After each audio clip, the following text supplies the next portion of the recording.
Hi everyone, I'm Helen Marley. As you know, it's the afternoon and I'm just having my afternoon espresso. Oh my goodness. It's a good pick-me-up for the rest of the afternoon and the evening. I thought I would talk about unit practice. And unit practice is one of the most fundamental practice strategies that we can use in our own playing as well as in all of our teaching. So let's take a look at Lesson and Technique book grade 1B of Succeeding at the Piano. And I'm looking at Trumpet Tune by Henry Purcell on page 43. In this particular piece, I'm asking the students at the top of the page to use unit practicing.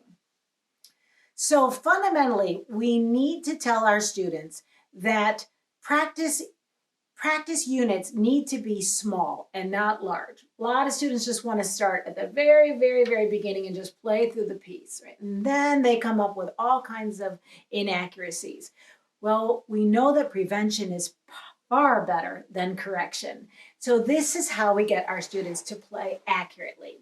So in the trumpet tune, we can say to our students, I'd like for you to play from the beginning of the measure, of the beginning of the piece, and stop at the downbeat of the next measure. In this way, they are moving their eyes through the bar line and going forward. So here we go. 1, 2, 3, 4. That's what the unit is. Once they play that successfully, correct notes, rhythm, fingering, and articulations, that's the first stage of learning a piece, then we ask them to repeat that. 2, 3 times in a row is excellent. Maybe 4 times, maybe 5 times your students have the patience for. Always have them listen to their sound. So now we could ask our students, well, let's go ahead and let's play another unit. And let's start at the second measure and go to the downbeat of the third measure. 2, 3, 4. Very nice. Let's go ahead and repeat that. 1, 2, 3, 4.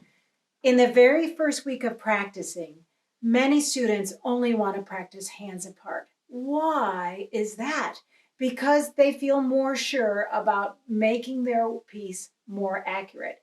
But on the other hand, if they play hands apart for too long, their right hand memorizes the right hand part, the left hand memorizes the left hand part, and then when they try to put the hands together, then they're relearning the entire piece, really just thinking about it as if they were just starting it again.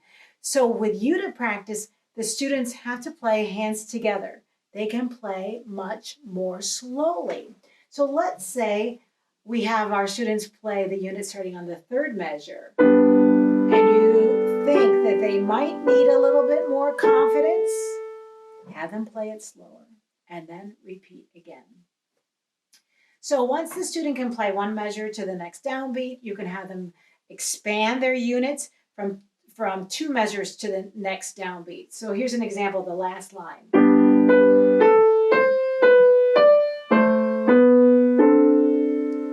And that would be it. And they would repeat that correctly 3, 4, 5 times in a row. So in this way, students are focused. They know that they only have a little section to work on at a time. And when all those little units are put together, then they have a full piece. So that practice strategy is fundamental. You can also use it when students are really young in the preparatory level of succeeding at the piano. So many teachers say, okay, we'll just play through that piece 5 times in a row every day.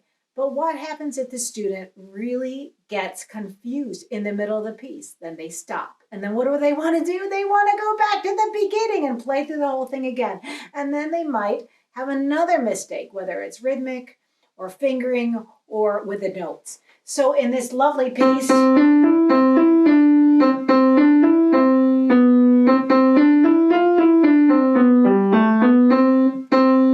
we had a discussion about what was the macaroni back in the day of Yankee Doodle.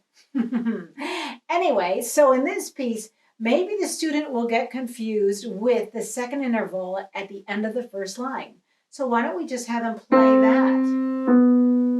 and then have them play the downbeat of the next line. In this way, they're moving their eyes forward and not stopping at the end of a line. So we'll do that again. 1, 2, 3, 4, 1. Have them play that 3 times in a row correctly.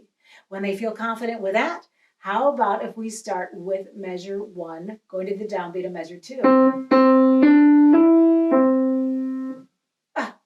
Even though that was stellar, have your students repeat it 3, 4 times in a row.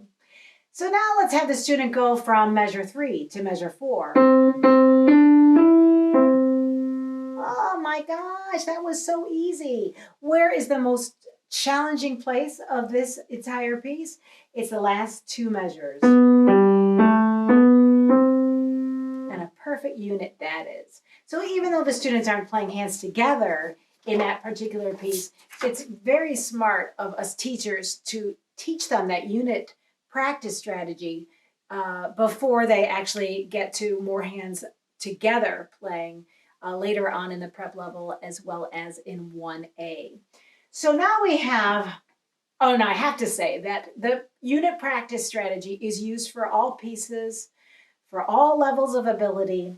And now in Lesson and Technique book, grade 4, this is a terrific piece by Edvard Grieg called In the Hall of the Mountain King.